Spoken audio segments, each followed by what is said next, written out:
جس شخص کے اندر رشتہ بنانے کی، تعلق بنانے کی ایبلٹی نہ ہو، وہ معاشرے میں کوئی تبدیلی نہیں لا سکتا۔ یعنی معاشرے کو تو چھوڑیے، اگر ایک باپ کا یا ماں کا اپنے بچوں کے ساتھ تعلق بھی کمزور ہوگا تو وہ اپنے بچوں کو انفلوئنس نہیں کر سکتے۔ لہٰذا جو بھی شخص تعلقات کو بنا نہیں سکتا، تعلقات کو نبھا نہیں سکتا، تعلقات کے تقاضے کو پورا نہیں کر سکتا، چاہے اس کے اندر جتنی بھی خوبیاں ہوں، وہ معاشرے کے اندر تبدیلی نہیں لا سکتا۔ اس سلسلے میں ایک آدمی ہے میکسویل، ان کا نام ہے جان میکسویل۔ اچھا، یہ بڑی شاندار کتاب ہے، اگر آپ کو موقع ملے تو یہ مل جاتی ہے بازار سے، اس کا نام ہے لیولز آف لیڈرشپ۔ اس میں انہوں نے بڑی تفصیل سے لیڈرشپ کا ریلیشن شپ کے ساتھ جو ریلیشن ہے اس کو ڈسکرائب کیا ہے، اور انہوں نے یہ بتایا ہے کہ ہماری لیڈرشپ کی جو ایکسپریشن ہے اور جو اس کی افیکٹیوٹی ہے وہ ڈائریکٹلی پروپورشنل ہے اس بات پر کہ ہمارے ارد گرد کے جو زون آف انفلوئنس میں لوگ ہیں ان سے ہمارے تعلقات کی نوعیت کیا ہے۔ اور اس طریقے سے انہوں نے اس تعلقات کو 5 ڈفرنٹ سطحوں کے اوپر ڈیفائن کیا ہے، اور انہوں نے کہا ہے کہ جو پہلا جو لیڈر کا ریلیشن شپ اس کے فالوورز یا اس کے زون آف انفلوئنس میں رہنے والے لوگوں کے ساتھ ہوتا ہے، اس کو ہم کہتے ہیں اتھارٹی بیسڈ۔ میں تمہارا چیئرمین ہوں اس لیے تم میرا کہنا مانو، میں تمہارا باس ہوں اس لیے میرا کہنا مانو، میں نے تمہیں کہہ دیا چونکہ میں نے تمہیں تنخواہ دیتا ہوں تو میرا کہنا مانو، چونکہ میں نے تمہاری رپورٹ مہینے سال کی تیار کرنی ہے تو تم میرا کہنا مانو،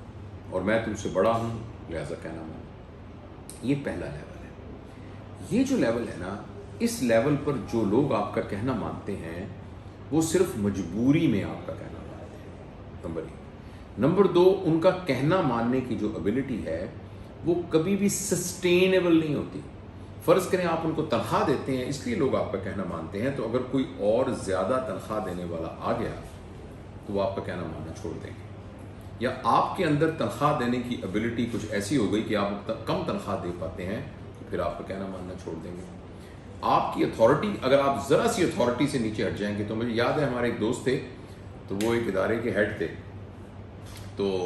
وہ بہت ہی غصے میں رہتے تھے، بہت لڑتے جھگڑتے رہتے تھے، اور ہمیشہ ہر ایک کو بہت دبا کے رکھتے تھے۔ تو جس دن وہ ریٹائر ہوئے اس سے اگلے دن ہی وہ کسی کا اپنے پینشن کے کاغذوں پہ سائن کرنے کے لیے جب اس دفتر میں گئے تو وہ جو چوکی دار جس کی ٹانگیں کانپتی تھی اس نے ان کے لیے دروازہ ہی نہیں کھولا، اور وہ کھڑا رہا تو وہ دیکھتا رہا، اس نے دروازہ ہی نہیں کھولا، اور جب جو کہ اس کے پہلے بچتا ہوا جاتا تھا،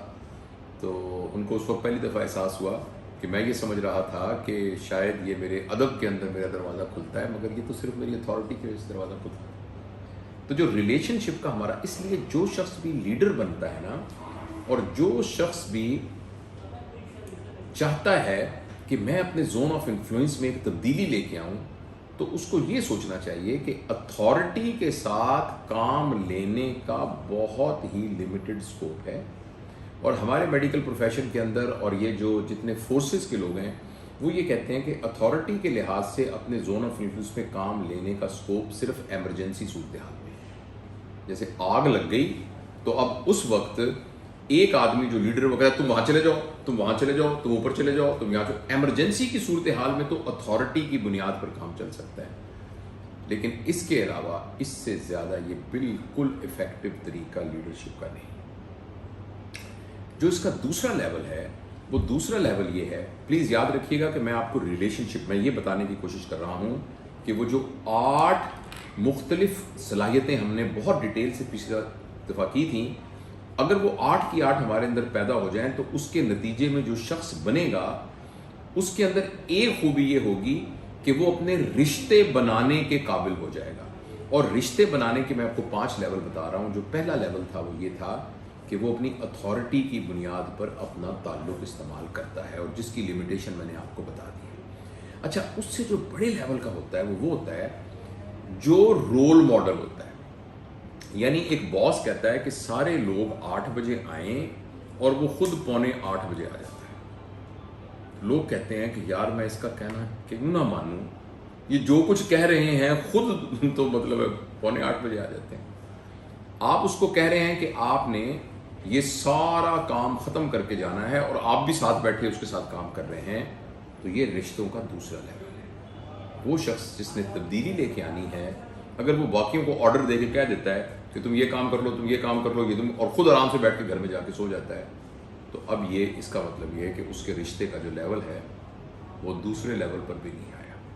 دوسرے لیول پر آپ کی لیڈرشپ ایگزیبٹ تب ہوگی جب آپ جتنے آپ کے سبارڈینیٹ کام کر رہے ہیں آپ ان سے زیادہ کام کر رہے ہیں. یہ جو جرنل ہے نا, آرمی کا جرنل, وہ سب سے آگے لڑ رہا ہے.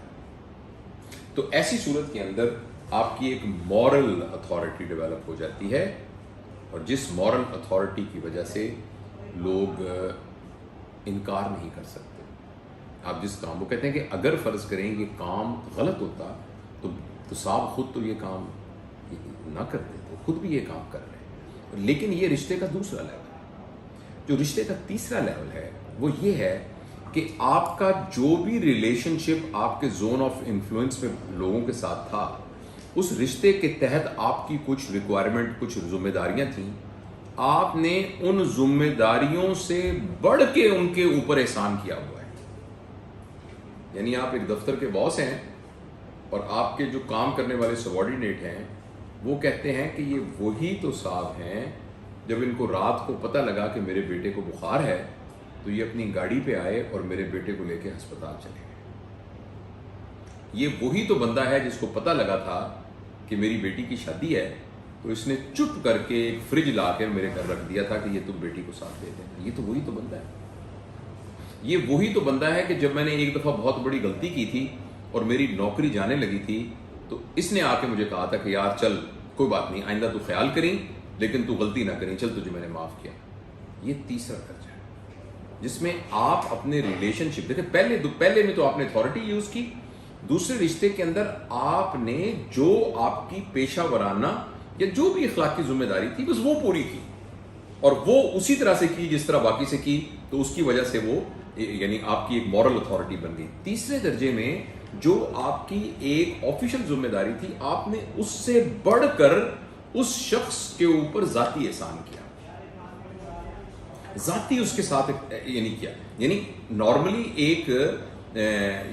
آرگنائزیشن میں رہنے والے لوگوں کی یہ ذمہ داری نہیں تھی کہ وہ ان کے ذاتی کاموں میں ان کے ساتھ دیں, مگر انہوں نے ذاتی کاموں میں اس کو ساتھ دیا. تو اب جو ہے آپ کے رشتے کا لیول اور زیادہ بڑھ گیا. اب آپ یہ دیکھیے پہلے بندے سے کام لینا کتنا مشکل ہے, دوسرے درجے پر ریلیٹیولی اور آسان ہے, اور تیسرے میں وہ کہے گا, وہ بالکل نہیں یہ دیکھے گا کہ کام کیا ہے, وہ کہے گا میں عرفان بٹ کو انکار کر دوں, میں شعیب کو انکار کر دوں, میں کیسے انکار کر دوں. یہ عرفان بٹ تو وہی تو عرفان بٹ ہے کہ جب میں بیمار تھا تو ساری رات میرے سر پہ کھڑا پٹیاں کر رہا تھا, حالانکہ اس کا اس کام سے کوئی تعلق نہیں ہے جس کام کے لیے آپ کا ریلیشن شپ ڈیولپ ہوا. تو یہ تیسرا درجہ ہے کہ آپ نے ذاتی احسان کیا. اور چوتھا درجہ یہ ہے کہ آپ نے اس شخص کو اس کام کے لیے اٹونومس کر دیا. ٹھیک ہے نا, ہمارے میڈیکل پروفیشن میں اکثر یہ ہوتا ہے کہ ایک کام جو مجھے آتا ہے تو اگر فرض کریں میرے ساتھ کام کرنے والے جونیئر بھی وہ کام سیکھ گئے تو ہمیں یہ ڈر ہوتا ہے کہ پھر تو میری پریکٹس پہ بڑا بوجھ پڑے گا. مجھے ایک خاص طریقے سے آپریشن کرنے والا آتا ہے تو اگر یہ سب کو دوسروں کو آپریشن کرنا آ گیا تو پھر تو میرے مریضوں سے جانا شروع ہو جائیں گے. اس طرح اور پروفیشنز میں بھی ایسے ہوتا ہوگا. اسی طرح آرگنائزیشن کے اندر بھی لیڈر جو ہے وہ تمام چیزیں اپنی مٹھی میں رکھنے کی کوشش کرتا ہے, وہ سب چیزوں کے اندر اختیار اپنے ہاتھ میں رکھتا ہے. لیکن چوتھے لیول کا ریلیشن یہ ہے کہ جن لوگوں سے آپ نے کام لینا ہے آپ نے ان کو آٹونومس کر دیا, وہ اپنے اپنے کام کے رائٹس اینڈ رسپانسبلٹی کے خود انچارج ہو گئے. اب آپ دیکھیے کہ اب آپ کے ریلیشن شپ کا کیا زبردست لیول ہوگا جب آپ لوگوں کو آٹونومس. اور جو پانچواں درجہ ہے وہ ہے کہ جب آپ نے اس کو, جس کو ہم ایک ٹرم ہوتا ہے نا خلیفہ مجاز, ایک تو خلیفہ ایک ہوتا ہے نا پیر ہوتا ہے, ایک اس کا خلیفہ ہوتا ہے. تو یہ خلیفہ مجاز جو ہوتا ہے جو خود آگے لوگوں کو بیعت کرنے کا جس کو اختیار دے دیتے ہیں, خلیفہ مجاز کہتے ہیں اس کو. تو آپ نے اپنے نیچے کام کرنے والوں کو خلیفہ مجاز بنا دیا. ان کو آٹونومس بنا دیا. آپ نے ایک آرگنائزیشن بنا کے ان کو تیار کر کے ان کو کہا کہ اب یہ والا پورشن بس تیرا ہی ہے, اس کا ہیڈ تو ہے. اس جنگ کے اس دستے کا سپہ سالار آپ نے اس کو بنا کے اس کو انڈیپینڈنٹ کر دیا. ہاں آپ سرپرستی کے لیے اوپر موجود ہیں لیکن آپ نے اس کو انڈیپینڈنٹ کر دیا. یہ 5واں لیول ہے. تو یہ جب تک ہمارے اندر چاہے ویژنری ہیں, چاہے اسٹریٹجسٹ ہیں, چاہے ہم بہت ہی یعنی ہارڈ ورکنگ ہیں اور فیئر لیس ہیں, بہت نالجیبل ہیں, ہم سب کچھ ہیں, لیکن اگر ہمارے اندر ریلیشن شپ بنانے کی ایبلٹی ڈیولپ نہیں ہوتی تو ہم سب اپنے گریبان میں جھانک کے دیکھیں کہ جس جگہ پر میں چینج لے کے آنا چاہتا ہوں اس میں میرے ساتھ کام کرنے والے لوگوں سے میرا لیول 1 کا ریلیشن شپ ہے, لیول 2 کا ریلیشن شپ ہے, لیول 3 کا ریلیشن شپ ہے, لیول 4 کا ریلیشن شپ ہے اور لیول 5 کا ریلیشن شپ ہے. جیسے جیسے ہمارا ریلیشن شپ اوپر امپروو کرتا جائے گا, اور میں دوبارہ دہراتا ہوں, لیول 1 ریلیشن شپ کا مطلب ہے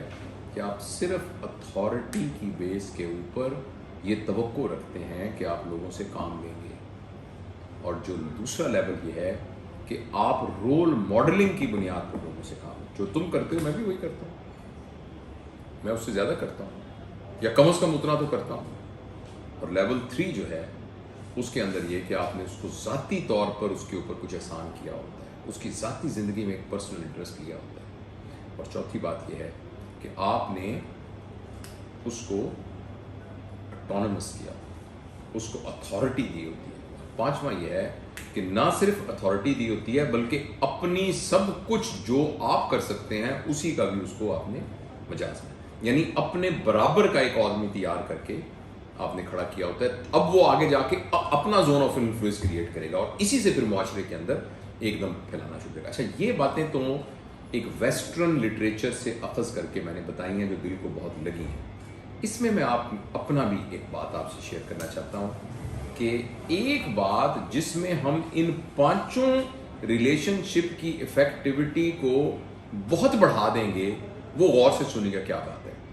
کیونکہ جب ہم نے لیول 1 سے لیول 2 پہ آئے تو ہمارے ذہن میں یہ تھا کہ بھئی میں اس کے لیے مثال قائم کروں. جب ہم لیول 3 پہ آئے تو ہم نے کہا میں اس کے اوپر احسان کروں تاکہ اس احسان کی وجہ سے میرا اس کے اوپر مان ڈیولپ ہو. چوتھے میں بھی آپ نے یہ کہا. میں یہ کہتا ہوں کہ اس کے اوپر ایک سپر شیل یہ ہے کہ یہ میں سارا کچھ اس لیے کر رہا ہوں کہ میرا اللہ مجھ سے راضی ہے. یہ وہ چیز ہے کہ جب ہم اس پوری اسٹریٹجک پلاننگ کے اندر یہ والا ایلیمنٹ ایڈ کر دیں گے کہ اپنے دل میں جھانک کے کہیں گے کہ یہ جو کچھ میں کر رہا ہوں یہ ایکچولی میں اس بندے پر احسان نہیں کر رہا ہوں, یا میں نے اس بندے سے اس کے بدلے میں سے کچھ نہیں لینا, اور یا میں اس کی وجہ سے یہ نہیں چاہ رہا کہ سارا میری ایک ٹھک بن جائے کہ یار یہ تو بڑا زبردست, یہ تو بڑا آدمی ہے, بلکہ میں اس تمام چیزیں اس لیے کر رہا ہوں کہ میرا پیدا کرنے والا مجھ سے راضی ہو جائے, تاکہ جو صلاحیتیں مجھے دی ہیں میں ان صلاحیتوں کو ایکسپریس کرنے کے لیے میں اپنے ارد گرد ہم مزاج لوگوں کی ایک ٹیم ترتیب دے رہا ہوں, ایک جماعت بنا رہا ہوں, اپنے ساتھی بنا رہا ہوں, اس لیے کہ اس کے نتیجے میں جو بہتری ہو اس سے میرا خدا مجھ سے راضی ہو جائے. اور ایک دم جب ہم اس پیراڈائم میں آتے ہیں تو ہمارا اوور آل جو زاویہ نگاہ ہے وہ ایک اسٹریٹجی انٹلیکچوئل ایکسرسائز کی بجائے ایک اسپرچوئل ایکسرسائز میں کنورٹ ہو جائے, اور اس کے نتائج پھر جو ہے وہ اگر جسٹ ہم اس کو ایک تھیوریٹیکل انٹلیکچوئل ایکسرسائز کریں تو اس کی نسبت بہت زیادہ افیکٹو اور بہت زیادہ بھرپور ہو جاتے ہیں.